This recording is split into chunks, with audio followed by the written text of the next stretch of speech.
any kind of fuse when it's being closed. So let me bring another video back up. Get rid of that one. All right.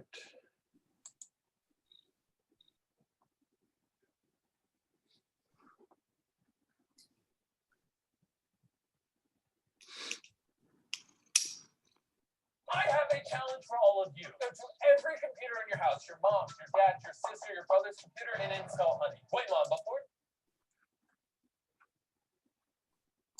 3 is really wrong, and the reason it's wrong. With so much misinformation circulating, it has created an app. Wow, this computer's acting like a freak today. I got a question real quick. Yes, sir. Don't most, if not all, crews have like a crew chief when they go out? Typically what happens there is if your supervisor is not with the crew, you either have a crew chief or what they call a lead lineman. And most of the time that is your line tech A that's been, it's got a good bit of experience on the crew. You can just call him a lead lineman. Now, do you think he gets compensated differently? No. No. He doesn't, but he's getting, if you want to kind of put it this way, he's getting groomed to be a crew supervisor. Honestly, to that point, when you're working up to that point and you're the lead lineman of the crew, you pretty much have the keys to be able to do everything a crew supervisor does. You're able to, do switching orders and everything he's able to do. The only thing that you're not really into is doing evaluations and reviews for employees and whatnot. You're not on the administrative side, but as far as construction,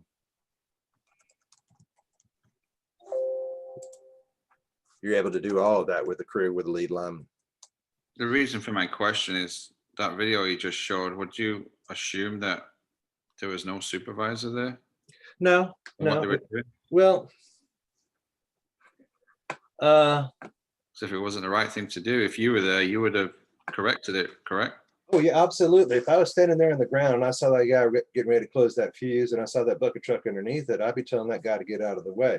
Now, really, it's the lead lineman's responsibility, and that's part of the, even though you don't get compensated for it, what would have happened if that guy had gotten injured from that fuse blowing down on him? It would have it would have all come down to the guy in charge. There you go. All right. Even though it's kind of one of those things you got to be ready for. You really not get compensated for it, but it's going to come down to one, the guy who's running the crew, and two, the other guy that's in the bucket that had improper procedures that he was doing right there. He was not doing his job right. So you probably would have seen corrective action on both of those. Right. Okay. So the quality of this one is not that good, but I'm going to show another one here.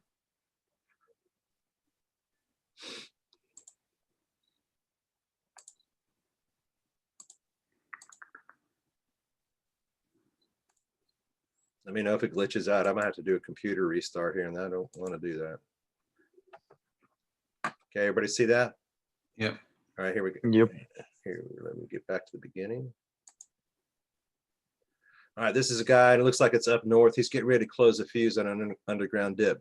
And before we get into this, I know we've discussed this a little bit before. When you have a blown fuse on an overhead line, what's the first thing you need to do as far as determining what the problem was? What do you have to do first?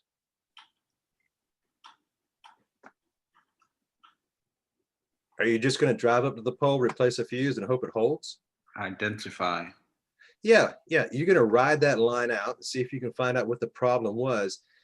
And here's a common misconception there. You got hopefully two people in a pickup truck, otherwise drive real slow. You'll be driving down in the daytime looking up, and you're going to see, well, I don't see anything wrong at that pole. And you're going to go to the next pole. I don't see anything wrong there. And you're going to go a couple spans down the line where the tap started at, and you see a tree limb on the line. Well, I found it. Take your extension stick or bucket or whatever you got, get that tree limb off, come back and close the fuse. That's a common thing. Or you see a squirrel up there on the pole. What a lot of linemen and people don't do first starting out is you got to look up and you got to look down, especially around here in the woodsy areas and at the beach and whatnot. There have been more dead squirrels sitting on the ground than you can think of. Whereas you're looking up, you don't see anything. That's because whatever caused it has fallen down to the ground. So take a look up and take a look down also when you patrol. Patrol first. If you don't find anything on the line, go back, give the fuse a try. If you do find something, clear it, then come back and close the fuse. Now that's overhead. Now underground, it's the mindset is, and an engineer will tell you this also, if you have a fault on overhead and the fuse blows, it's what they call a temporary line fault, especially in the cases where something just falls away or the winds slap the wires together. That's a temporary fault and it subsequently clears itself. Does everybody understand that? Tree limb falls, hits the wires, falls away, it cleared itself. Squirrel gets on something, blows up, falls away, it clears itself. Underground, on the other hand, is almost 99% of the time a permanent fault. Now, what do I mean by that? It can't clear itself. Yeah, whatever has happened on the underground line or inside of the transformer or switch gear is a fault, and that fault remains. That's because it's in a protected environment. It's underground and in pipe. So if I have bad underground wire, it's not going to clear itself. If I've got a bad transformer, it's not going to clear itself. So most of the time going on here, and I don't know why this guy's closing and gets a fuse blowing, but most of the time underground faults are permanent and you must patrol, and you know the method. Identify, isolate, and restore before you even think about closing a fuse back. So watch this guy. Now, he's got some methods here that I really like.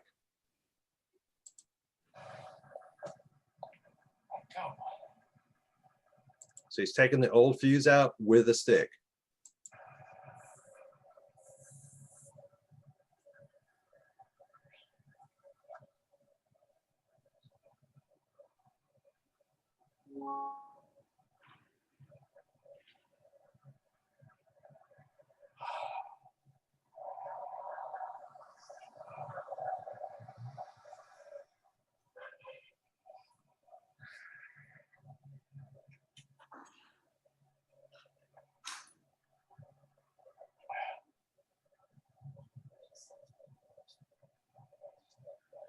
Okay, now that's the stick I like. He's got a 10-foot single piece stick right there. That's not the extension stick. So the short extension stick. So he's a good distance away from the switch. Rubber gloves, eyeglasses. It looks kind of cold up there. He's got a little hoodie on. This voltage looks a little bit high too. You're probably up in the 34 kV frame of voltage.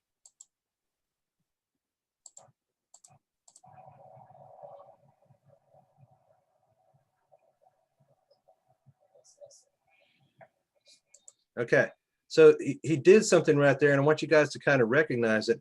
After he put the fuse barrel in, what did he do to it? It was really quick. This guy's done this many times before. Watch him. What was that little motion for, the closed motion?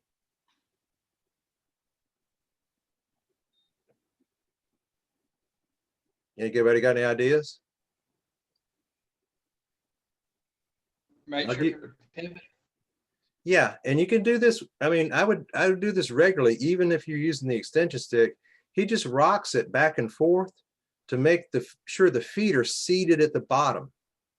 All right, when you rock it back and forth, it's just to make sure that it's seated well in the bottom feet of the switch. He just gives it a short little rock. That's perfect. That's all you need to do. All right, he gains himself a little distance right here.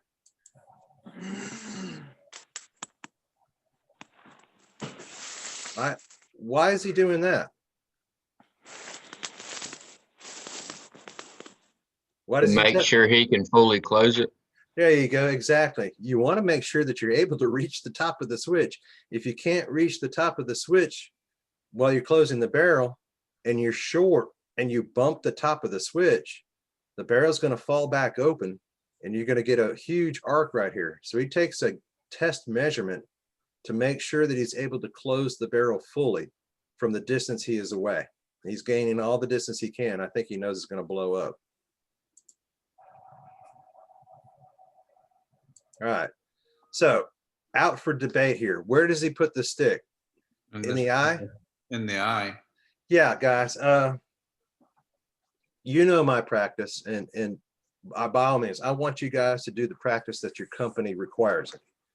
If the company tells you you got to put it in the eye, put it in the eye. If you take the stick and put it under the eye and close, you're getting the same effect. Okay, as long as you keep pressure on it when you close, like I showed you out there in the field. And if you close this and accidentally pull the stick, or trying to get the finger out of the eye right there, if you're trying to get that out, you might accidentally reopen it, and you don't want to do that. So just follow the general practice rules of the company that tells you. My method: get the stick under the eye, which it fits nicely, pull it tight, close. Bang, immediate explosion.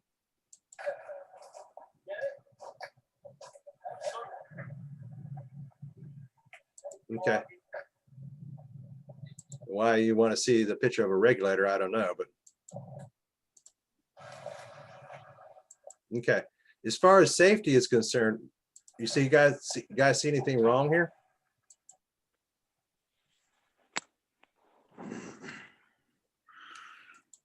Anybody? No. Okay, no, I don't see anything wrong whatsoever. Safety glasses. The only thing you can't tell here, I would be wearing ear protection just in case it did blow out and you had a large explosion there. And I want to also just emphasize, he doesn't dilly-dally around with closing it. Once he gets it up to the switch, use some force. The switch will not break. Put some force behind this thing and make sure it gets seated fully. He goes with it, and it just blows right back out. Okay, so I'm going to unshare here.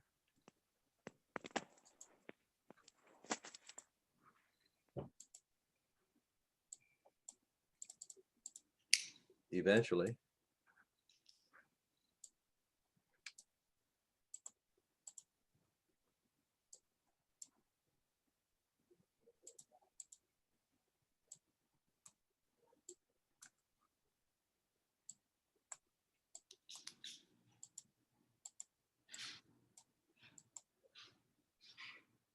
Okay.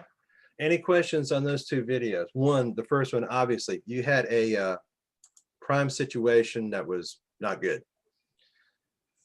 Man in the bucket's underneath. He doesn't know how to close a switch, and he does know how to close the switch, but the guy underneath, even if you duck down in the bottom of the bucket, that is not a good practice. Just move out of the way. It doesn't take but 10, 15 seconds to move out of the way, and make sure that you're in the clear and not under the bucket in any kind of situation.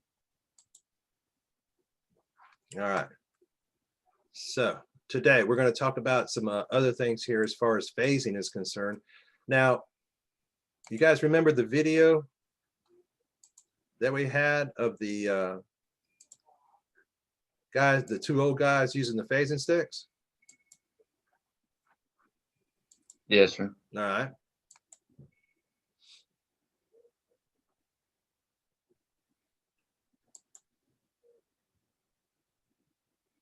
We're not going to make you watch the whole thing. I do want to get up to a point, though, that you see what's going on. All right, I'm going to start another share here.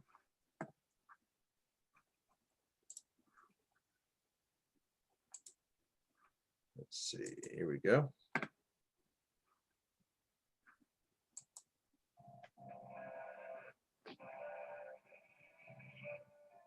You guys see that? Yes.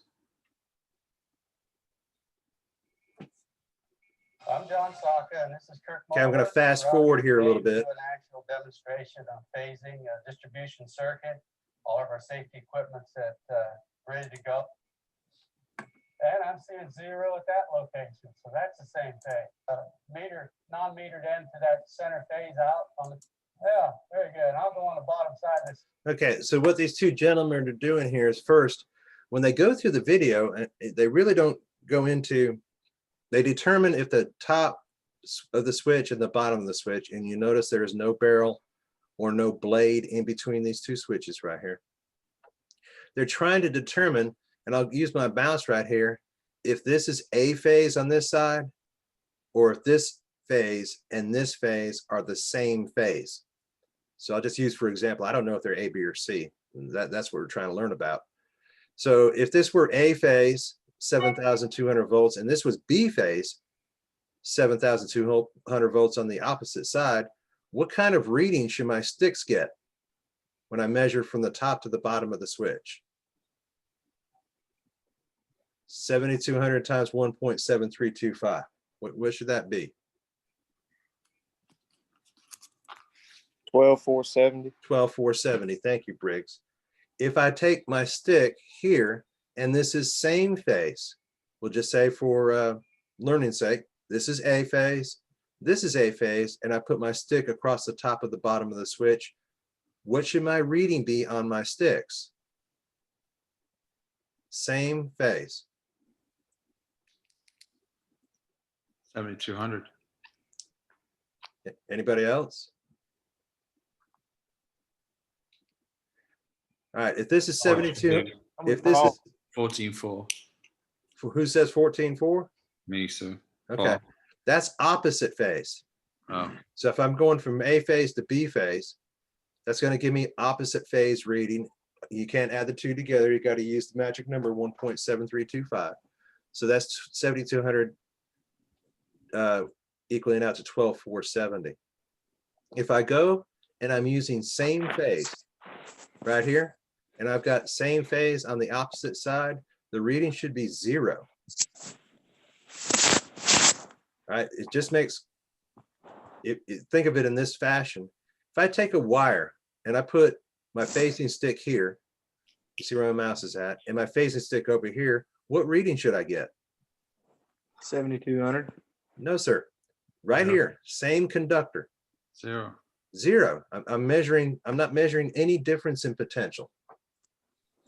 It's the same wire, so I'm not going to get any kind of reading out of it. So if this is A phase and this is A phase on the opposite side, and I go across the open switch, what reading should I get? 0. 0. Okay. There, I can get a little more clearance. Road to field, I'm seeing 12.4, which is phase-to-phase voltage, so that's showing good.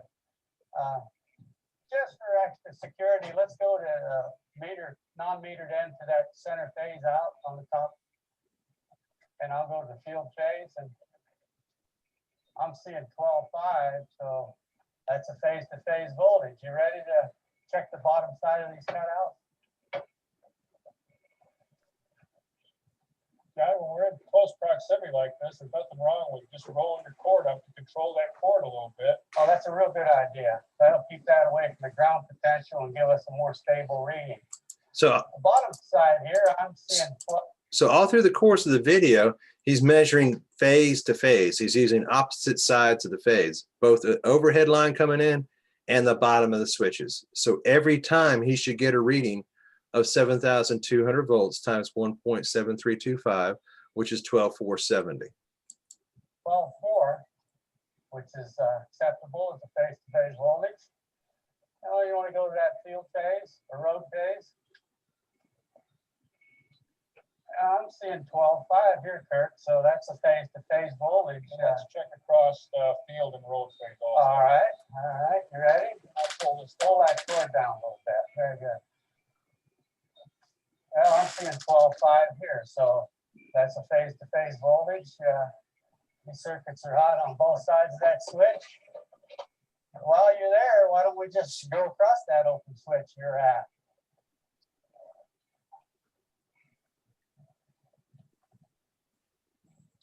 I'm seeing a 0 volt. Okay, so you go across a same phase open switch. What reading should you get if phases match? 0. 0.0. That lets you know that you're capable of closing that switch and matching phases. If I were to close the switch and the phases didn't match, what would happen? Blow the fuse, right? It would blow the fuse or whatever you're using in the switch. It might lock out the breakers on both sides. That's a phase-to-phase fault. If the match right here is 0.0, and I'll show you a little bit of more information when we get down to the last switch, then you know your phases match and you're able to close that switch safely. Always there, Kirk. That's the same phase.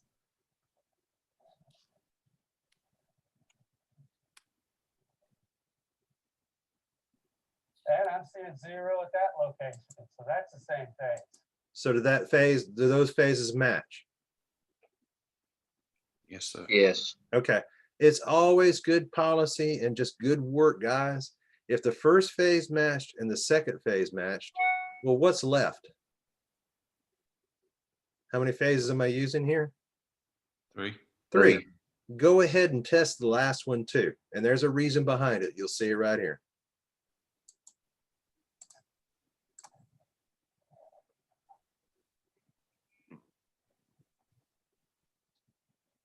And at this location, Okay, so what's he got on the stick? 0.1. So that's 7.2 is 7,200. So essentially he's got how many volts difference of potential here? 100. 100 volts of difference. And that can happen. All right, all it is load imbalance on the line is either raising or dropping the voltage, or you just have voltage drop. It's well far away of 7.2. And even though it did start just a little bit high,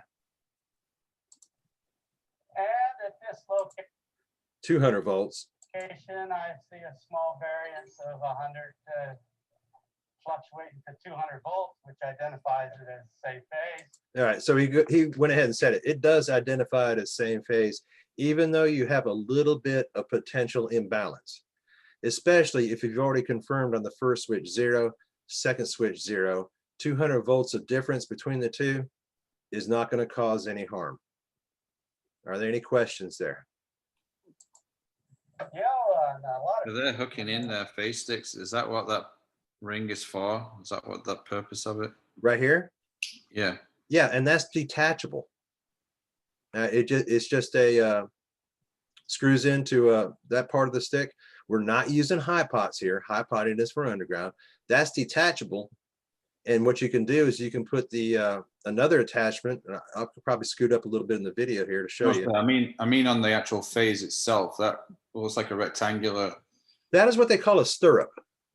Is the purpose of it for when they use phasing like that? No, sir, it's not. And I don't know what the pre-build of this was before. That is actually for taking off the top of the switch, going with a high side riser with a hotline clamp, and putting your hotline clamp in this area of the stirrup. You do not want to put hotline clamps on the actual conductor. You bring up a good point here.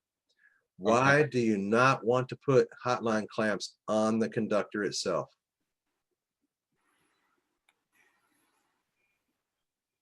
Remember, it is an electrical. You could mess up Yeah, well, I think Colt had it the going there. conductor. What's going to happen here, if you have a failure or something goes wrong with your hotline clamp inside the stirrup, it's just going to fall away. If you have a failure with the hotline clamp on the conductor, you're going to burn the whole conductor down. So that's why you use a stirrup. These must have been on here previously. And by my video, these jumpers that are going into the switch right here, which are perfectly legal, look newer than the rest of the conductors. So they did this, they mocked this situation up for you to be able to see phasing. Okay, so now I haven't seen very many videos that really go into this, and we'll discuss a little bit further. Now you see the capabilities of the phasing sticks on overhead. All right, how do I determine if I have same phase? What should my voltage reading be? 0. 0, regardless of the voltage that I have. If it's 19,900, 34,500, whatever.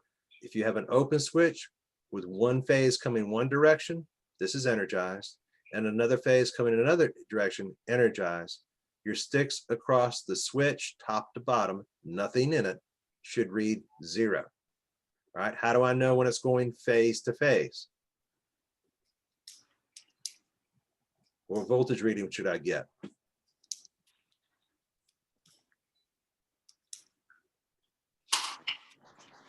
Whatever the primary voltage is times 1.7325. Excellent, thank you very much. So you're going to need to know what your primary voltage is times 1.7325. What time is it here? 9:37, about 8 more minutes. All right, Briggs, you come up with some good ones there. How do I determine with the sticks? Now, I'm not going to change anything here as far as the picture is concerned. How am I going to determine what the primary voltage is phase to ground? Where am I going to put my sticks?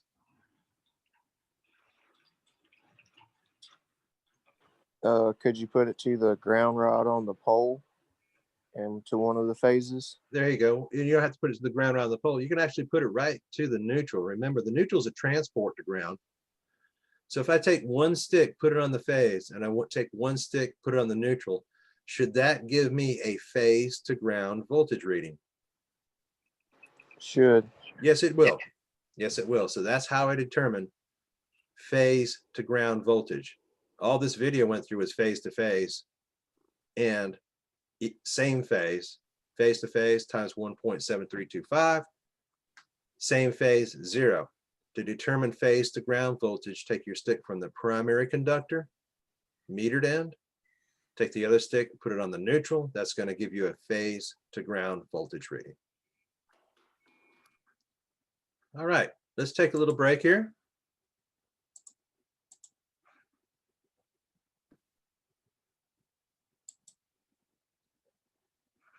Take about 10 minutes, meet you guys back in a few.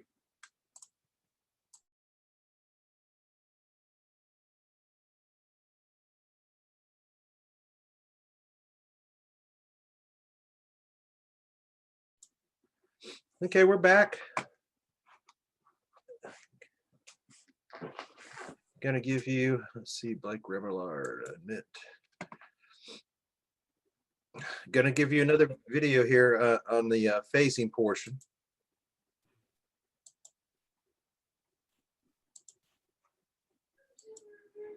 You want to take it off?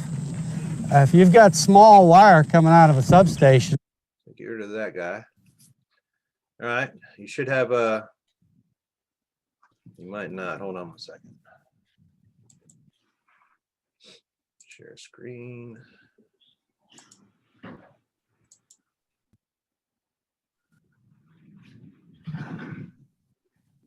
Okay, are you guys seeing that picture of the ABC and that underground dip or riser, whatever it may be? Yes, sir. Okay. Yep. So goes into the same concept here, and this is the Northwest Lineman College.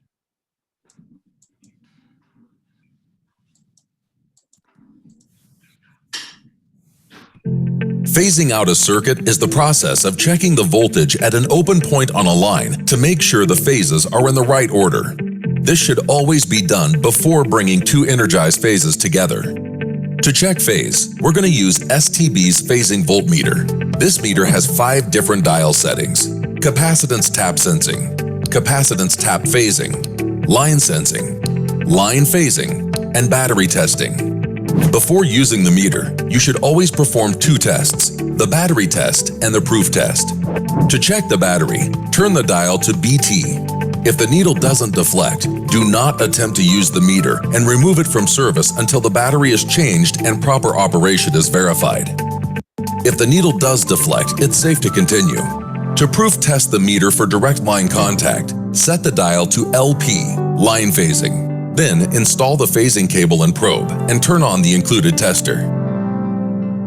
Touch the phasing probe to the stationary washer and push down on the raised washer with the meter probe until the red light glows. The needle should deflect between 3 and 6 kV. Next, use both probes to push down on the raised washer. The needle should now read less than 2 kV. If the red light does not turn on or the needle does not move, check the tester's battery.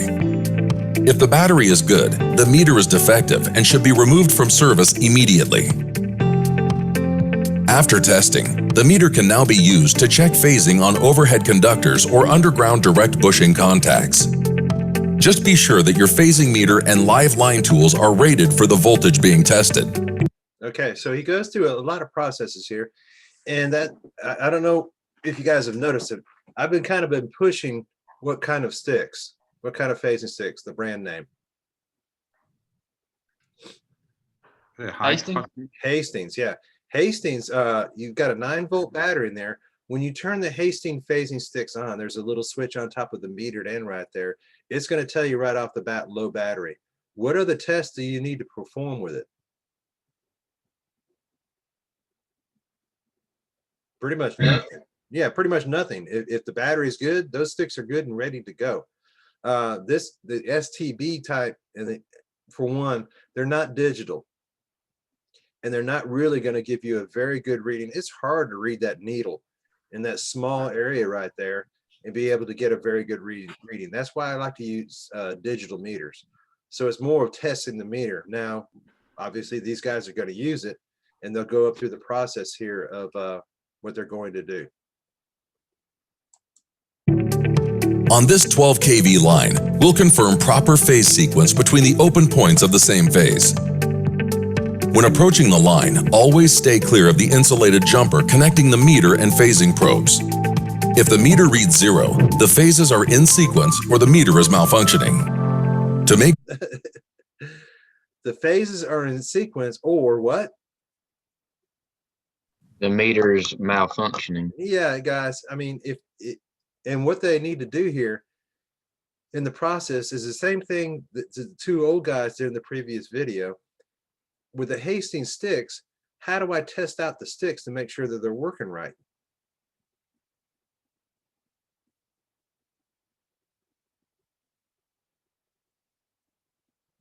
What did the guys do right off the bat before they went across one single switch?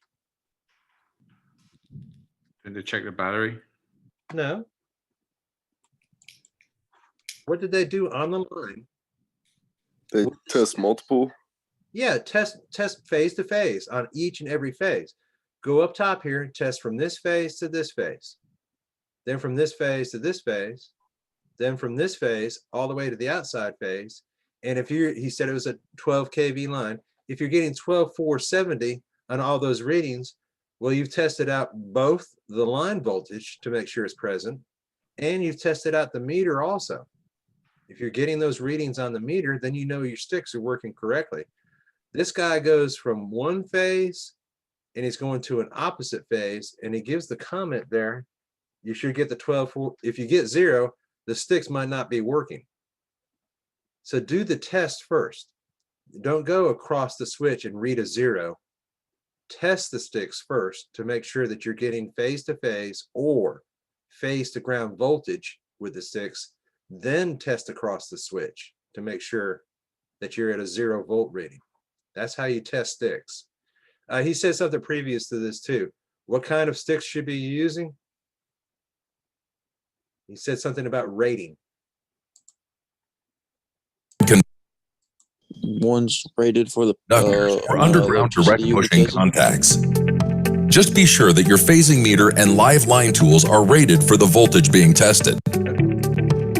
Okay, make sure that your sticks and your live line tools are rated for the voltage being tested. Now these sticks, the size of these sticks and the meter and whatnot, typically go up to 69 kV. But if you use the incorrect sticks, remember they got a jumper in between them, at a voltage that's at or beyond the rating of the sticks and the meter, you're going to cause a phase to phase or phase to ground fault. Make sure that your sticks are rated for the voltage that you are testing. On this 12 kV line, we'll confirm proper phase sequence between the open points of the same phase. When approaching the line, always stay clear of the insulated jumper connecting the meter and phasing probes. If the meter reads 0, the phases are in sequence or the meter is malfunctioning. man, I wouldn't have done my video like this. All right, if it reads 0, you're either in phase or the meter's malfunctioning. And I'll give a little indication here. This is energized up to this point. This is energized down to this point, and he's got an open switch right here. Don't do this, guys. Test your sticks first, then go phase to phase to see if your voltage reading is 0. Can't emphasize that enough. To make sure it's not malfunctioning, perform a cross-phase check after any 0 reading. So you should have done that first. If you did that first, then tested across the phase that was in sequence or the same phase and went to 0, then you'd be good to go. I don't know if you could guys read the meter. It's kind of, I know it's different online as far as video. He's right at just a little bit over 12,000 right here. Another reason why I do not like analog meters. If he was on a digital meter and it's 12,470 volts, what will a digital meter read? 12 point what? 12.4. 12.4 to 12.5, anywhere in that range right there. That gives me a much better 12,500 or 12,470. The Hastings sticks do round up. So if it's at 12.45, it's going to give you 12.4 on the sticks. If it's 12.455 or above, it's going to give you 12.46. You see what I'm saying there? It always rounds up. It's going to give you a 12.5. I'm sorry about that. So 12.12.45, then it's going to round up as soon as it goes above that to 12.5. Still a much better reading than an analog meter. If the meter shows voltage between corresponding conductors of an open point, the phase sequence has been changed. If these conductors were... All right, so he's showing you a video here of how now I've got a red phase, and I'm not going to give letters out here, a red phase, and then I've got a white phase on the other side of the switch. The switch is open, so we're not going phase to phase yet. But if it was incorrect in this fashion, what kind of reading, and it's just opposite of what we talked about before, what kind of reading am I going to get off my sticks if I attach this phase with one stick and this phase with the other? What kind of reading should I get on a 12 kV line?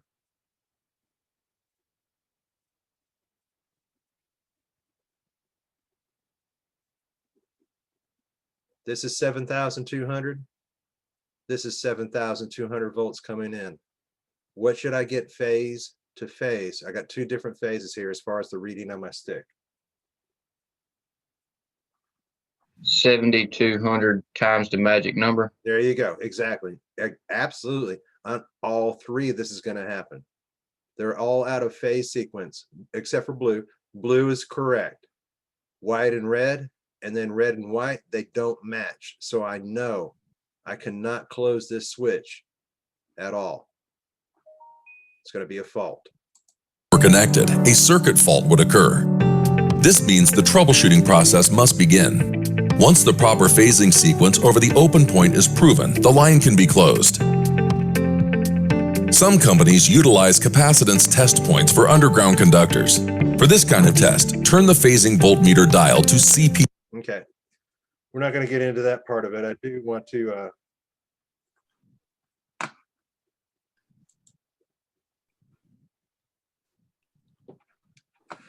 to go back on this a little bit and just get your general idea. Let me go right back to the idea, and we'll get into this part next. I think you're pretty well and astute on one, how to determine what's a difference in 2 phases with phasing sticks and what same phase reading you should get. And you should get phase on difference of phases. You should get the phase to ground voltage times 1.7325.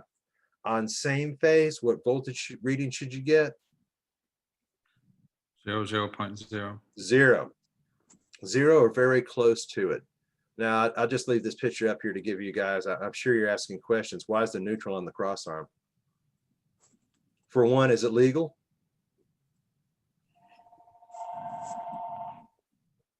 Yes. Yeah, 100% legal. The reason why they moved the neutral up to the cross arm here is because they can't put it down below. you're going to be running your neutral right through the phases right here, and you don't want to do that. So that's okay. I mean, that is a typical framing technique. How are they, as far as what you're looking at up here, how can you tell which one is the neutral? It's not wired into a switch. Well, that's one reason. That's one thing to look at right here. What else? What else? The spacing in between the wires. That's all the same. Probably it's not dead ended, is it?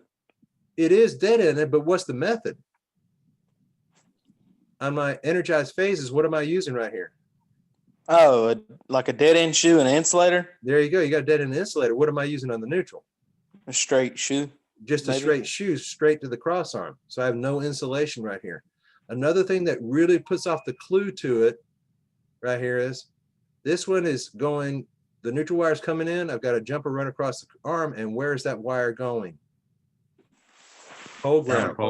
Yeah, it goes down the pole to the pole ground and eventually to the ground rod. So it's a grounded conductor. That's the major clue right there. You will see some companies that put their neutral on cross arms and use insulators for it. Very hard to identify. If you see a conductor coming off that wire that's going straight to the pole ground, that's how you identify the neutral. Are those switches? What kind of switches are those? Because they're not the horizontal as opposed to vertical. To be honest with you, Paul, you can take this switch and roll it. They have different methods of the way you can mount it. This is a vertical GOAB. Okay. So there's a bar coming down to the ground. You open and close all three switches at the same time from the ground. We were looking at that last week. Mhm. Cool. Right. This is the same type of switch that you were looking at out there when we were on the highway down from the field. They just got it vertically mounted. You can mount it horizontally. All you have to do is flip it on the bracket right here. All right. So question, guys, we now know phasing wise what we should get phase to phase. The line voltage times 1.7325. If we have an open switch and we're tying two circuits together, we should get a reading of 0. Remember, the switch has to be open. How do I know? And this is the big question right here today. How do I know this is A and this is B and this is C? Obviously, these guys have done a nice little editing right here, and they've made it red, white, and blue. How do I know that?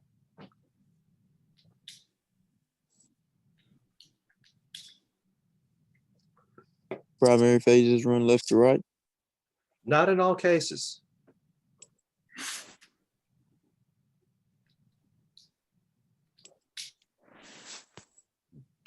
Have you seen any cross arms out there in the field or anything on the campus or even the one in the right of way out there that designates a? They're labeled. They are labeled. How did the lineman test to find out which one was A, which one was B, and which one was C? That's a loaded question. I don't expect you guys to know that. Is there a method for them to test to be able to find out which one's A, which one's B, and which one's C? Getting a hold of your dispatcher and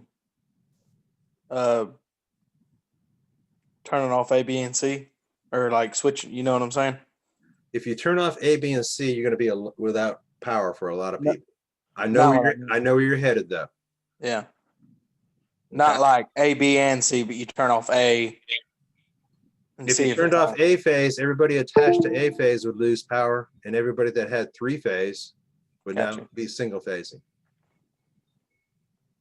Okay, so let's get into that. Isn't there a way you can test to see which way, trying to see how to say it, like it turns? You can test rotation, and that's a good question. You can test rotation like we talked about on 3 phase before with a rotation meter. It doesn't tell you actually which phase it is, A, B, or C. And you can only use a rotation meter on secondary. We can't use it on primary. So let me stop this here. And let's go through the process of how we find out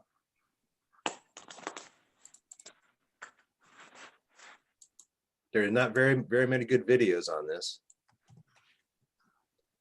How do we find out which one's A, which one's B, and which one's C? Okay, so share screen. Okay, y'all be able to see my paint screen? Yes, sir. Yes, Okay, sir. Yeah. thank you very much. All right, so we're gonna go here, here. So I have 3 different phases. And I'm actually gonna carry all 3 of these phases. I'm not gonna mark them yet. All the way back to the substation. What's the last piece of equipment in a substation before it heads out to the feeder? Does anybody remember? You had the breaker, you had the line side, you had the breaker, you had the line side disconnect, then what? Voltage regulator. Voltage regulator. So I'm going to draw those in right here. All right, the voltage regulators in substations and the way transmission comes in, goes to the transformer, comes out of the transformer, goes to the bus, and the bus goes to the bus side disconnect, and the bus side disconnect to the breaker, and the breaker out. When you build your substation initially, you're always going to go on your regulators. I'm going to draw 3 right here down at the bottom, so you're facing towards them. 1, 2, and 3. This is on the build of the substation. A, B, C. That's the way your substation is going to be constructed when you put your regulators in. So I know from the substation, A, B, and C. That's what's headed out on the line. But let's just take for an example, the substation that's by the college, it goes down Highway 501 for a little bit, then makes a turn and goes down Technology Drive. That's the road around the back of the college, comes back out to 501. And the intention here is, we're making a lot of twists and turns, and, we're feeding different directions. This A, B, and C, as far as left to right, may change in that situation. So how do I check it out there in the field? And obviously, especially on a long distance line, do I want to ride all the way back to the substation and then ride out every single wire all the way up to the point I'm at? How long do you think that would take?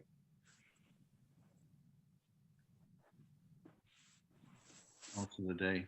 Yeah, exactly. It's going to take a long amount of time. So how can I go to one single point and pole and determine what phasing is? All right, so we're going to draw out some steps here. Let me get my eraser out and clean up some stuff.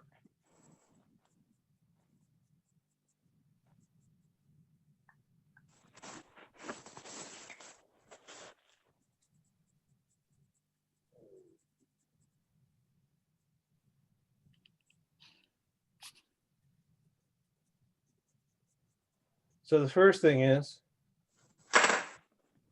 how can I determine voltage phase to ground? Anywhere.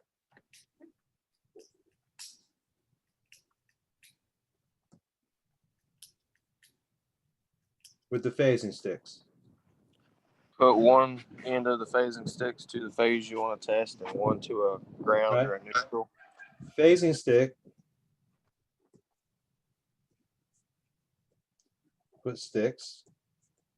1 to phase. 1 to neutral. So at that point in time, when I am doing that, I am measuring the voltage phase to neutral, and you just let them sit there.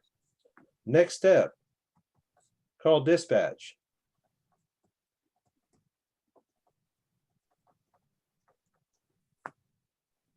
What do you want them to do?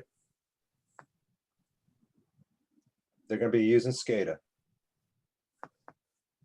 What's the purpose of a voltage regulator? Regulate voltage. When you regulate it, what are you doing to it? Raising or what? You're raising. Lowering. You're raising or lowering the voltage. So you're going to call dispatch by SCADA, and you're going to ask them to raise or lower. It depends on what it's at already.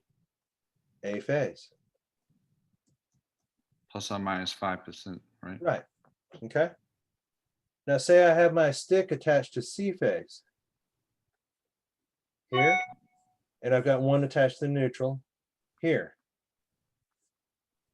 And I've asked him to raise or lower A phase. Should I get any different reading?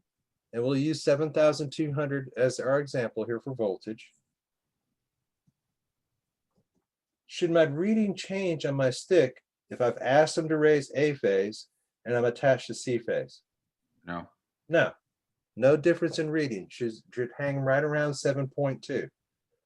All right. So that test failed. I moved my sticks to B phase. And I tell he raised it the first time, the next time he's going to lower it. Should I get into the difference in reading? No. No. I attach my stick to A phase.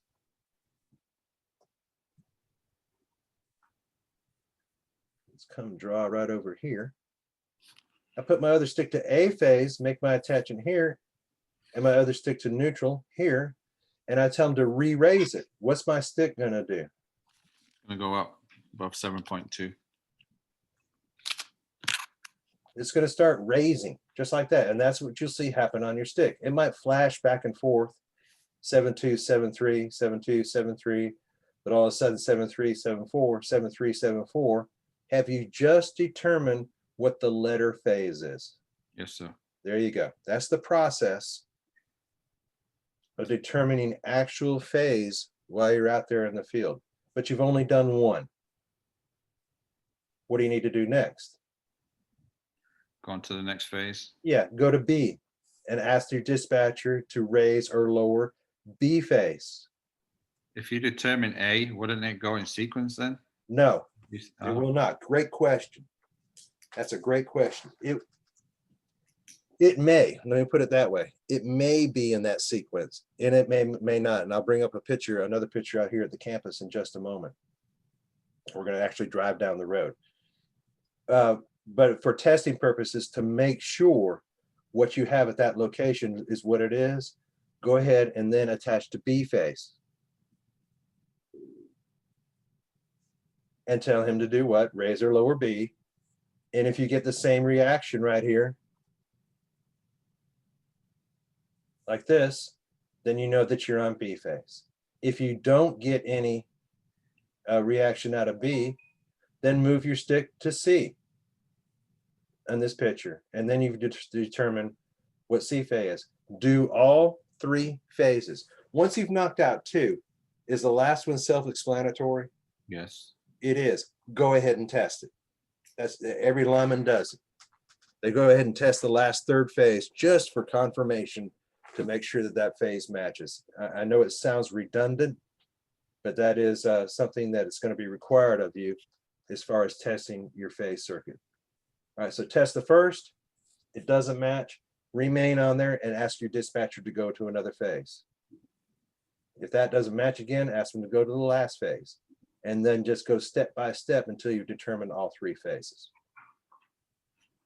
So raise and lower voltage at the substation, regulator, and have your sticks on the phase is the process to determine actual phase letter at that location that you're at.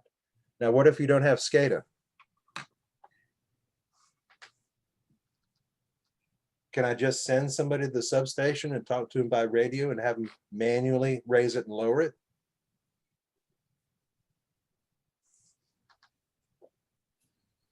Yes. Sure.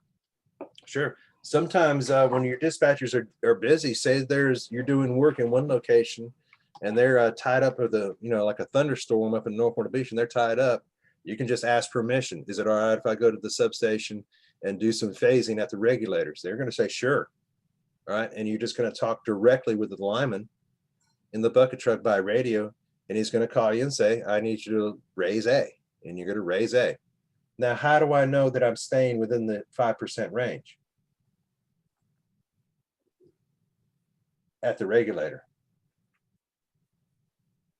It only allows you 5 plus or minus 5%. No, you can actually run it over and under if you wanted to. They've got, and it's a great feature inside a regulator.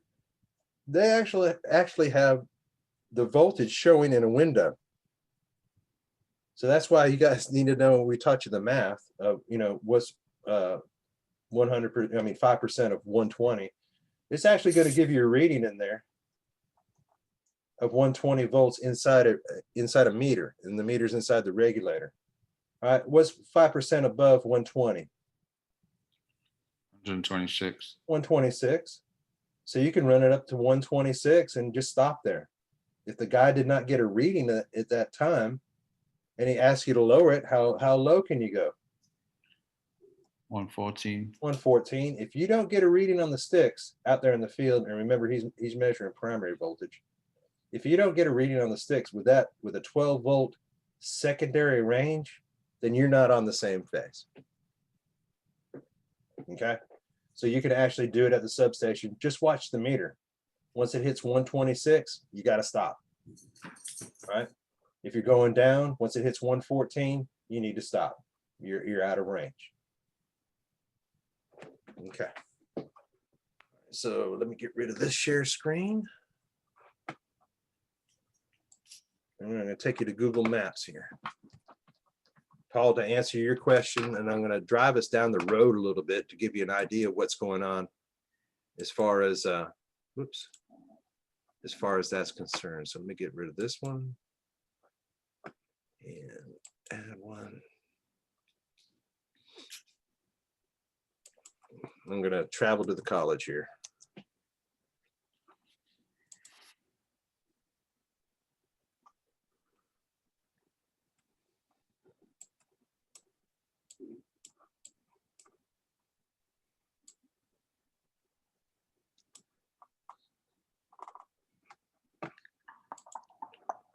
I hear you.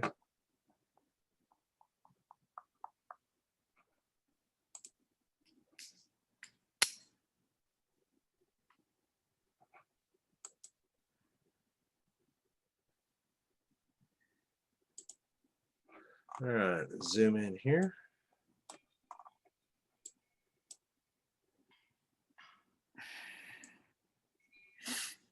Horry Georgetown Technical College. Take my little man.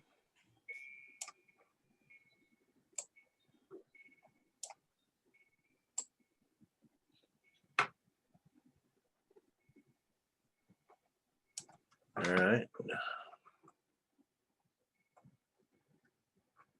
All right, where am I?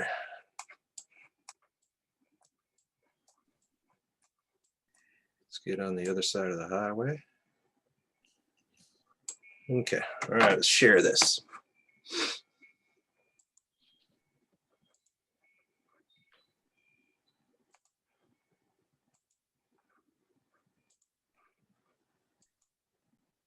Okay, can you guys see that? Yes, sir. All right. So I just do a little rotation around a little bit, and really, but when we come out of the substation, remember we come out of the substation right here, we're going underground. Wow, why to do that?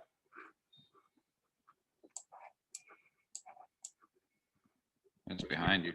I know. I need to go this way. Mouse is acting weird. Okay, there we go.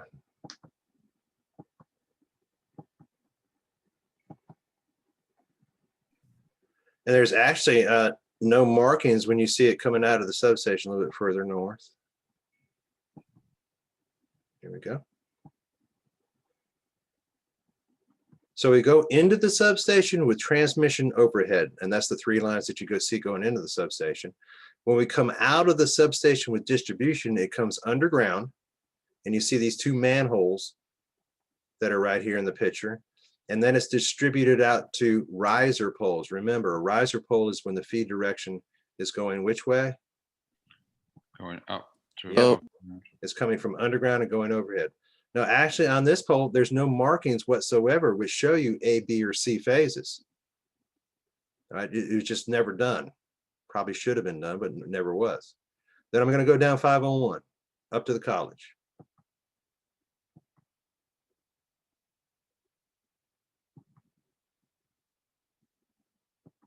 Yep. Sun's starting to shine. Driving on the wrong side of the road. I know, I'm going backwards. Okay, then I'm going to turn into the college. Get on the same feeder here.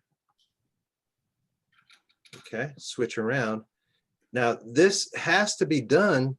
And remember, when we work our jumpers right here, when we come down from our feeder, when we work jumpers, you want to limit the amount of times that you have to cross. So I don't want to take this jumper from this feeder phase, and I don't want to jump all the way over to here and take this one and then jump over to here. When you start taking feeders and crossing them, especially the jumper parts, you have more potential for having a phase-to-phase fault and birds flying into it. You want to try to keep it as clean as possible. So what I'm doing here, here's my feeder line of the riser pole that I left. I'm coming down and attaching in a nice straight line. And then I'm doing the same thing with the middle. Middle is going to middle, and this phase is going out to here. Now, if I was to turn my back to this and thinking that ABC was left to right, I would think, not know, think that this was A, this was B, and this was C. All right? If that thought process was going on right there, then if I turned my back and looked this direction down the road, phasing would be actually backwards. Instead of A, B, C, now I've got what? C, B, A. It's a process of what they call rolling phases. All right, that's a phase roll. I went from ABC left to right, if that is correct. And I went to actually CAB when I went down the road. And it just lets you know, this is just one turn. The amount of phase changes that you can have in a circuit. So what did the guys do to determine actual phase when they came down and got ready to install this underground dip? And we're headed to it right now.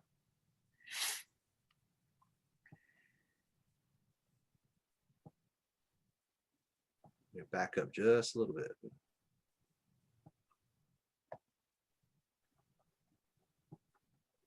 Okay, that should work right there. So now I've got an underground dip with overhead feeding my underground wires. How do I know it's a dip?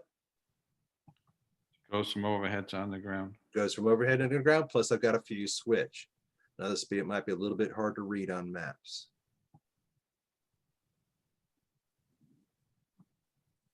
All right, so in my picture right here, and I don't know if you guys can see it or not, they did phasing at the overhead feeder line. They took a phasing stick, metered in, they put it here, and they put the other stick down to here, and they asked the dispatchers to raise or lower the regulator to find out what the primary phase actually was. Can anybody see the letters? Yeah. What are they? That says A. B in the middle and C on the end. Negative. That is C in the middle. For real? For real. And B on the end. That's because they rolled phases down there at that other pole. So that's the reason. I think Paul gets back to your question. Phasing as far as left to right on overhead can be a combination of any three. The reason why we did it was to keep our jumper straight on that pole on 501. So that's why you need to do phasing at every single pole that you're working at, as far as adding any new conductor to it. Now, obviously in underground, what are we going to do here? This one's marked red. All right, this is C phase. What is it marked? White. Blue. C. Blue. Blue. And this one's marked white. Once I go underground now and go down into the college, how am I going to reconfigure it? When I get to that first three-phase enclosure, what am I going to do? Put red where? Right on the left. On the left, White. white in the middle, and blue on the outside. There you go. There you go. So I'm going to re-roll it and I'm going to put it to the way it should be in the next 3-phase enclosure that I come to. Now, it's not good practice, guys. I don't want to put A, C, B, and I don't want to take this riser and underground. It's like Ghostbusters. You don't want to cross the streams. I don't want to take 2 wires and cross them up, but I can make it right in the next enclosure that I come to as far as making it left to right. So would they roll it every time they make a 90-degree turn, or Pretty much so, yes. so then it would change back again, or maybe even go Absolutely. Absolutely. Good comment right there. It might go back to ABC on the next turn, which is just down the road, right? Makes another turn right there. Then go down that road, get to this pole at the corner where before the curve, it makes another turn right there. And when it goes around, makes another turn. It also happens in cases where you're going from horizontal framing to vertical framing. So I want all 3 phases on the pole. Obviously, you don't want to cross phases then. And then you're coming back down to a cross arm. All right. But for the lesson today, you guys need to know, 1, anytime I install something new, I'm going to have to phase at that location just exactly as they did right here. Okay. And the phasing process. Now, work requests are going to come. How do I know every time I build something new and I attach something single phase to it? Say I need a tap line of just 1 phase going over here. How do I know which phase to attach it to? Who's going to tell me that?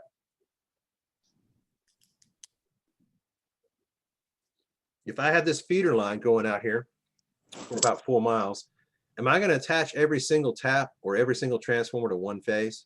No, your dispatcher or your supervisor would tell you which one to use, right? You're close. You're close. The engineer, the guy that drew up the work request for you, is going to check with the planning department, and he's going to say, what's the load like on this feeder right here? Well, A phase is typically running around 200, B phase is around 190, and C phase is around 210. Well, that lets the engineer know I need to tell that crew to go ahead and attach to B, right? To try to balance that load out a little bit. You don't have to make that determination, but you do have to follow it. All right, if you start overloading phases with attachments, and I have to admit the A, this side of the cross arm and that side of the cross arm, as far as making attachments, a new attachment, that's the easiest. All right, they're going to let you know which phase to attach to every single transformer and every single tap line to. Obviously, if you're attaching a 3-phase tap line to a feeder line, you're going to use all 3 phases. Single phase though, or V phase line, only 2 phases, the engineer is going to specify attached to A and C, or C and B, or A and B. He's going to specify which one to attach to. Okay, any questions there? All right, let's take a little break here. We'll take about another 10, and we'll come back and talk about switches.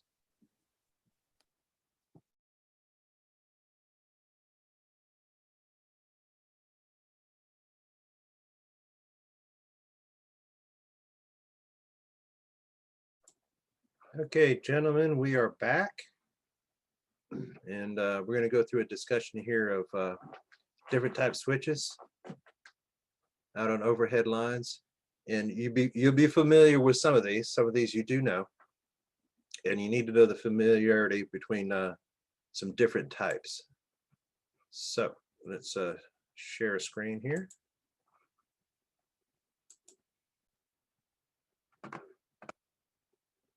Okay, I got a picture of, we're not going to start with that one. I'm going to make it easy. I need to start with. All right, I guess I would hope you guys do know. What kind of switch is this?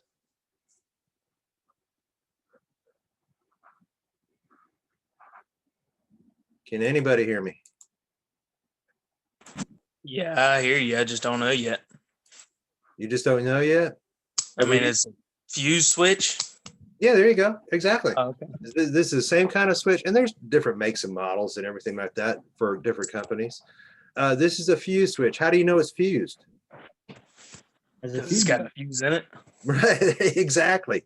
Exactly. And so you see the tail of the fuse coming right down here into the bottom of the switch. Now, most of your companies are that make this type of switch, you know it's fused because you have this gray barrel and there's a fuse inside of it. You can have what they also call a dead blade. So it's got the same form and shape to it, but there's no fuse inside. It's solid metal. So I can make this what they call a dead bladed switch, and it has no fusing capabilities. And that's the simple way of making a feeder switch out of it. But typically, most cases you're going to see, just like you see in this picture right here, this is a fuse switch. Now, in what instances do I use this? Where do I use a fuse switch at? Like a tap line coming Tap off of. lines, right? Tap lines going across highways is a great example where I want a fuse and I have fuse protection out there. What else? Going from above ground to underground. Yep, you want to do this on a dip pole. Exactly, that's perfect. Anything else? Transformers. Exactly. I want transformer fuse protection for my transformer. Now it's got a couple purposes here. One purpose is for isolation.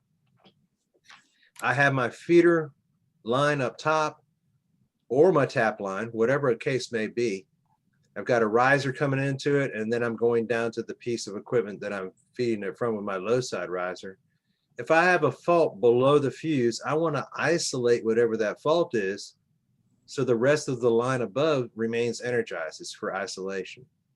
The other part of it also is if there is a fault below the low side riser here, say a transformer or a tap line or anything on it, I want this fuse to blow as quickly as possible so it doesn't cause additional damage. All right. Wire laying on the ground, burning on the ground is not a good thing. And I don't want to have to replace wire. I just want to be able to splice it out. So its purpose is for isolation and protection. Okay. Next switch. Now we've talked about bus side and line side disconnects. What's this?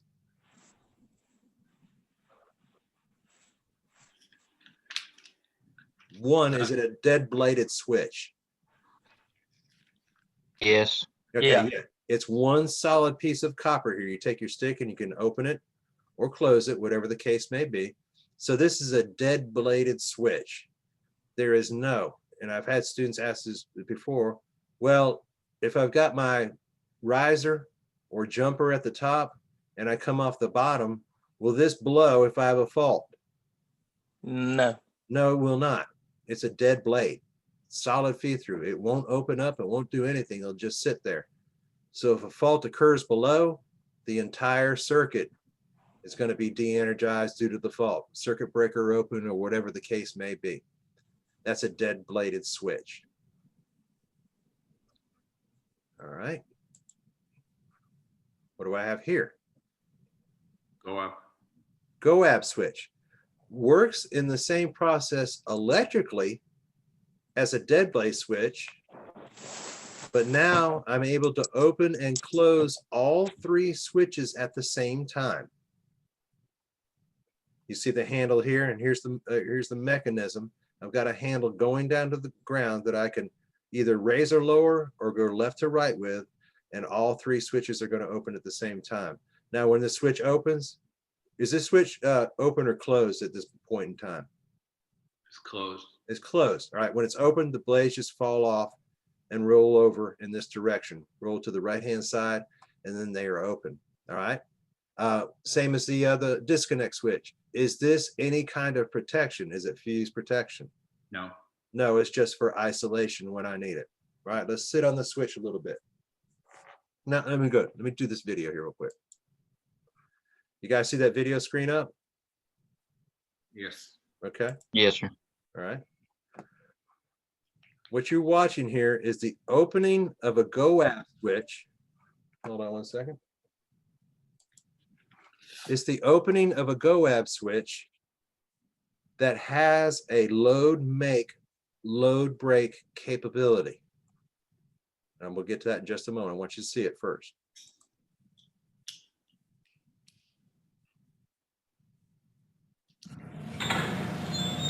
All right, did it make or break load? Break.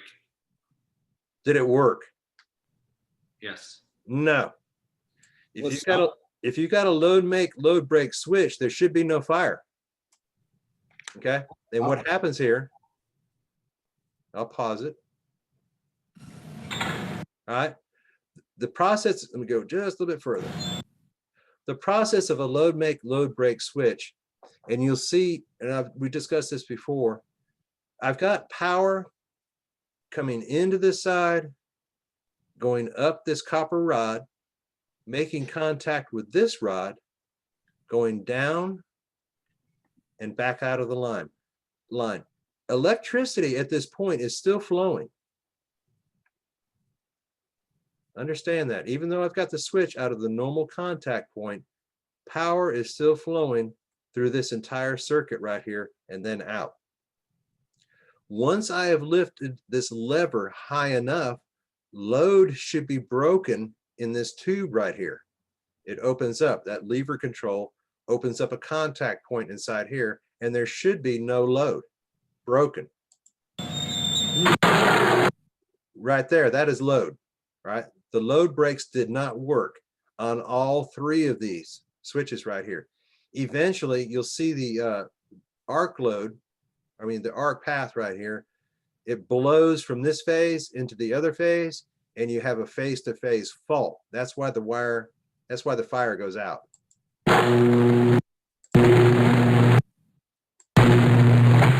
Bam, right there. As soon as you saw that explosion, the arc went from this phase, made contact with this phase, and the breaker locked out. Okay, so that's really in motion.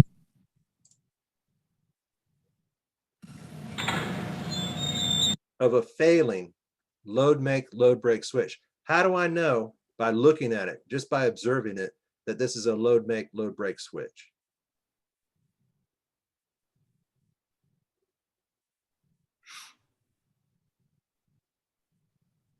If this weren't a load make, load break switch, would this mechanism be on it? No. No, it wouldn't be. You wouldn't have any load make, load break device. You need some type of device on here that makes or breaks load inside either a vacuum or an SF6 environment. Okay. If this were not existent and this bar was just laying in here and then went out in the jumper, then you know this is not a load make, load break switch. I cannot break load with this switch. Now, the assumption by these guys, obviously, that opened it, I've got load make, load break. So I can break load with this thing, and then it doesn't work.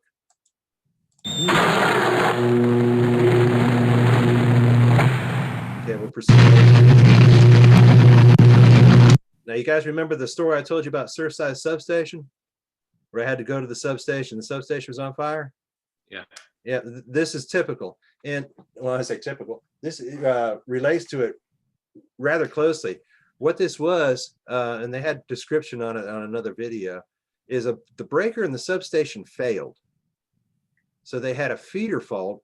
The breaker wouldn't open. And when the breaker wouldn't open, it went back. What's the next point of protection? The ACI. The ACI is sitting right here. And the ACI had a 25-cent blown fuse in it. It wouldn't operate the motor inside the ACI. So the substation eventually is just trying to feed a fault, feed a fault, feed a fault until it eventually gives up.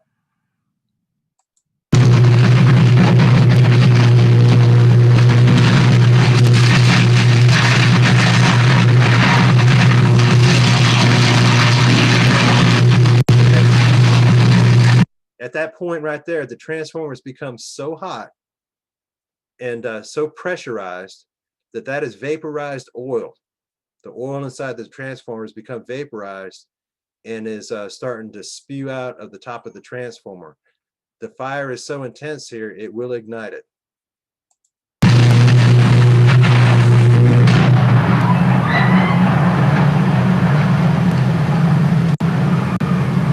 I'll tell you one thing, whoever's got to work on it, that's a bad day.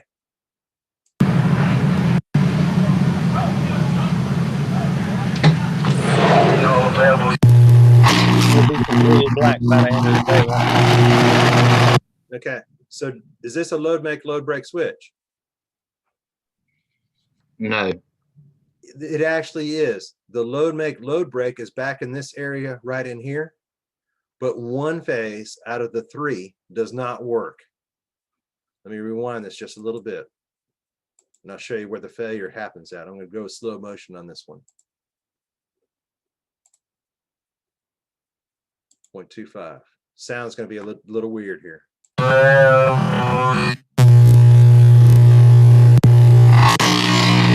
Okay, and you'll see where it happens at. There's a insulator. The load make, load break is in this area on each one of the switches right here, and you can see where it just failed. Load make, load break just failed right in this area right in here.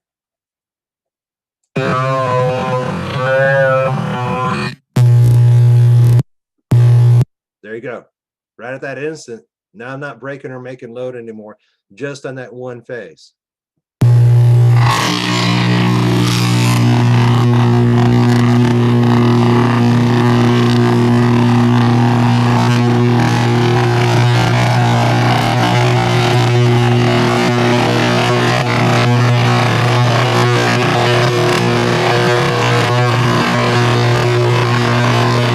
That's big, guys. That you're looking at 50 to 60 feet worth of arc. Now, is electricity still flowing?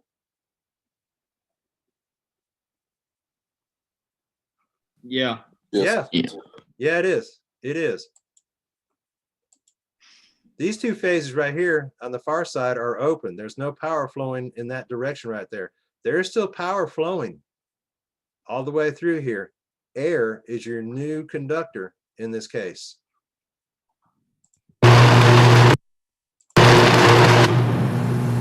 Eventually just goes out. Whoa. It's a secondary fault.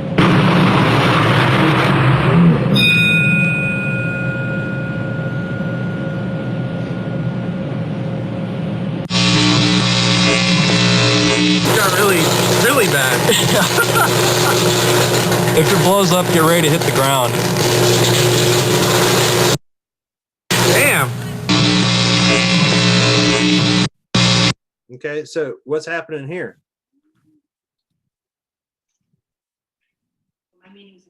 It's a suspension switch, and it is a disconnect switch, and the connection is pretty much failed in the switch. It's still trying to make a path across the switch, and it's just following the insulator.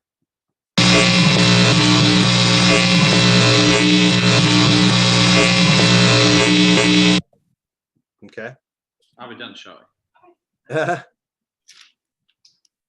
All right, so, yep, WaveNet's still down. So when we're looking at our switches here, and I brought you up to the map part of it, this is actually one that's out there at the college and not too far down the highway. What type of switch is this? GoAb switch. I can manually operate it from the ground. By looking at it, is there a mechanism on the switch that will make and break load? Let me switch you to this other picture. Is there a mechanism on this switch that will make and break load? Yes. Yeah. Whenever you see this mechanism up top, and there are different types, that is meant to make or break load. Okay. If this mechanism was not there and you just had a straight jumper in the top and out of the bottom, it's not meant to make or break load. So with this one, with that, there it is. With this one, is it meant to make or break load? Yes, you already answered that. Is this one meant to make or break load? No. No, there is no load make, load break capabilities here. I don't have any kind of mechanism up top to stop that. Right? Is this one meant to make or break load? No. No, straight jumper in, straight jumper out. Is this one meant to make or break load? Yes. Yeah. Yes, because you have the mechanism. You guys need to know to be able to identify that. You will have some companies that their policy is to be able to break load or make load energized And you have to verify that you have that right switch to do that. If they tell you to make or break any kind of electric load, you're trying to either energize a lot of customers at one time or de-energize a lot of customers at one time, you guys are the final say. Well, I know you want to do that, but I don't have a load make, load break switch. As soon as you tell them that, they're going to find a different method for you to be able to open that switch. They might have to de-energize the entire circuit for you to open or close that switch. But you guys have the final say in being able to determine something like that. Okay. Any questions there? And like I said, there are multiple different designs to these types of switches. Paul brought it up. That's a vertical mount. This one's the same switch, bigger KV, same switch in a horizontal mount. Just depends on the situation of where you want to put it. All right, so we know load make, load break. I'm just going to go a little bit beyond 11 here to get you guys squared away as to some other things. So watch what I type in Google here. Switch, static whip. If anybody knows what a static whip is on a switch, you can tell me right now.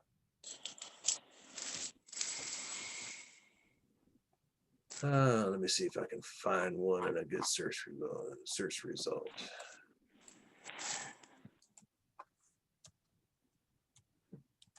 Go app switch. Okay. Let's see.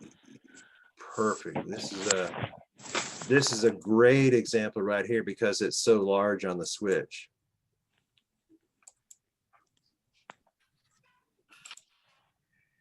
I don't want that. I want open image and new tab. There we go. All right, even though it's a little bit different in design, is this a dead blade switch? Yeah. Yes. It is. Okay, no fuse in between the points right here, and this switch is at this time in the closed position. I'll ask you, what are these two bars for right here? Connection. You're close. You're close. Is this the load break, load make mechanism here? Now be careful. I've only got two bars. I think so. Is there any medium or any kind of environment here where I can make or break load? It's just two pieces of metal. No. No, Can it become a make or break load? It's not meant to make or break load. And here's where we're going to get a little bit detailed right here. All right, let's see. Go back to Google Maps. The switch, when you see this type of mechanism on the top of it, that's meant to make or break load. That's amperage on a circuit. When you have this, all switches have this, and this is accentuated a little bit. This is meant to make or break contact. Now, there's a little bit difference going on here. Make or break contact. This is called a static whip. All switches have them in some shape or form. And it's meant to make or break initial contact, not load. What's the most vital connection as far as, and this is where the blade sits in the switch. What is this connection made out of? Silver. Silver. And silver is a very soft metal, right? When we make or break initial contact, there's going to be a little bit of a spark. I don't care if there's load or not. And you don't want to pit or make any kind of corrosive material in that silver area. You first want to make contact or break contact. And remember, I'm using the word contact multiple times. Contact with the static whips first, then close in the connection. So any pitting or sparking that occurs is going to happen in the static whip and not in the silver contact that's inside the switch. You want to try to keep those as clean as possible. Right? Keeping them clean is going to reduce resistance, and you're going to have a great connection there. So I was telling you before. So it's well, like a it's like a sacrificial metal, pretty much. Exactly, exactly, Yeah. 100%. And they're made out of 100% stainless steel. So they're meant to last a long time. And you will see static whips for switches that have been opened and closed multiple times. They have just got tons of little pit marks on them from where they've been opened and closed, made and broken initial contact. Whereas the connection itself that's inside the switch is just super clean. And that's the way you want it to be inside the switch. And you're right, sacrificial. All right. Did I tell you before, every single switch has one? In some shape or form? Yes, sir. They do. Kind of strange. Now, don't think of this as it. This is more of a guide. Is there a static whip on this switch? It's where the spring is above it. Close. Where the copper, that copper plate. There you go. Exactly. That's what I meant, like the spring in the copper plate.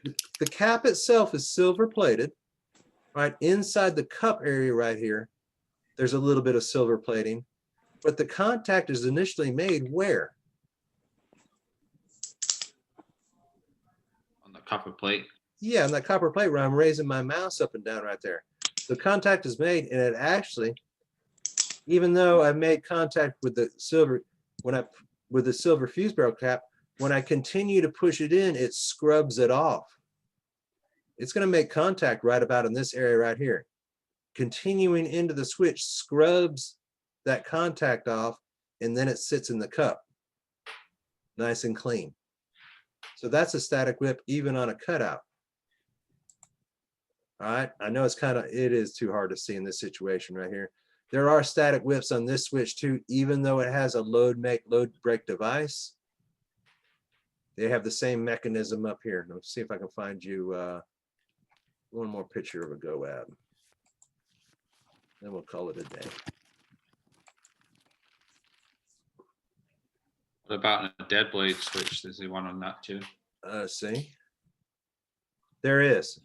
And this one, as far as the jaws are concerned, this is the one. All right, it makes or breaks initial contact on these two jaws that are sitting out right here. And your connection, your silver connection is up here. But connection is made or broken before it gets all the way seated in there by these two jaws. Oops, didn't mean to do that. These two jaws that are right in here. You would get a extension stick on that and like pull it outwards or pull it side. Yeah, you can do that. You can step away from it a little bit and pull it outwards, or take a regular switch stick. Okay.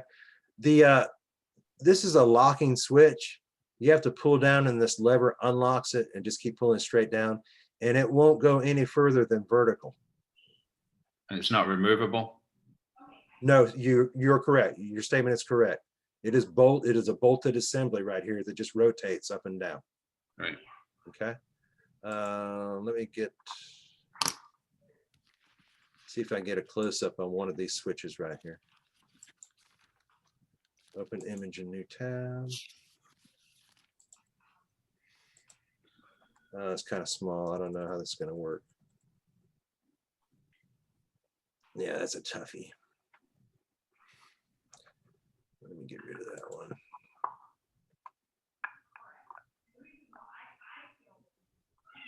That's pretty close to the same concept, but it's just a different type style switch. Why is that horn right there? That's the static whip portion of the switch. It's going to make contact with that first, then it's going to lock itself down in the jaw. Okay. The thing is, you guys need to be able to identify here. That's the one that we saw previously before. The difference between, okay, this is a great one.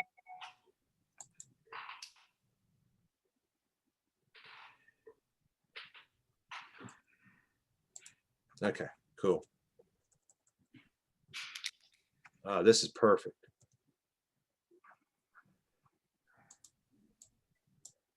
Okay. All right, is this a load make, load break switch? Do you see any kind of mechanism over here that will make or break load? No, sir. Yes. Who said yes? Why? Do you see any part that makes or breaks load? Load now, not contact, load. No, sir. No, nope, exactly. Is there a static whip switch? Now, here's the whip that's on this part of the blade, and that'll motion up and down as you open and close the switch. What's this part right here? That's the other portion of the static whip. So when this thing motions open, it slides up this static whip and contact is lost. When you close it, the static whip hits this first, contact is made, then it sits down in the jaws of the switch. That's a perfect example right there of a static whip switch. You guys need to be able to differentiate between a static whip switch and a load make, load break switch. There's no mechanism here. There's a mechanism for contact only, static whip. There's a mechanism here, this big black box right here, and that's the actual exhaust port for it that makes or breaks load. All right, any questions? It's 11:09. I got a question, but it's nothing to do with what we were talking about. Yes, sir, go right ahead. I'm gonna upload my resume this week. Can you recall or remember when you were talking about resume uploading, you give us an example? Do you know what video that was on? Wow, I don't, but I can. Because I just want to reference some of the things off it as opposed to like wording it. What I'll do here is I'll bring one up and I'll make a new video and I'll repost a new video. How's that sound? Appreciate it. All right.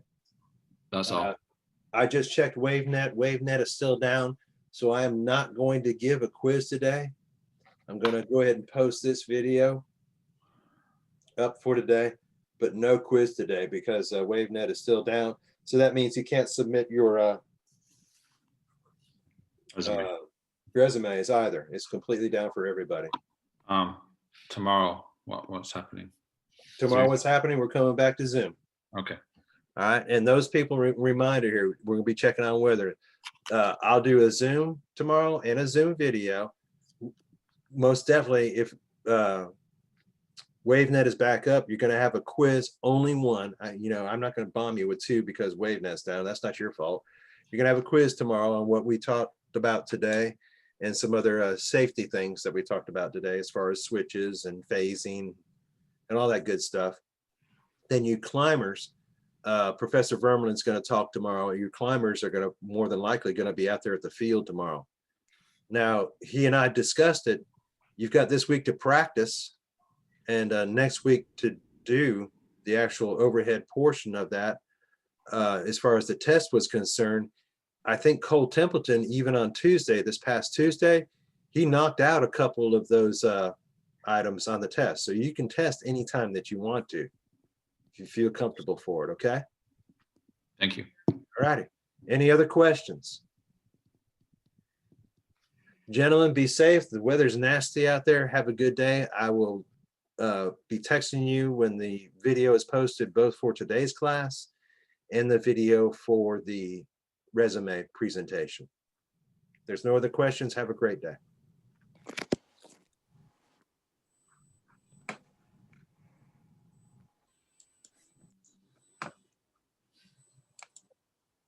I got a question. I didn't see this. Who's that? Me. I didn't even know you were there. What's up, boss? Hold on one second. Yeah, you good.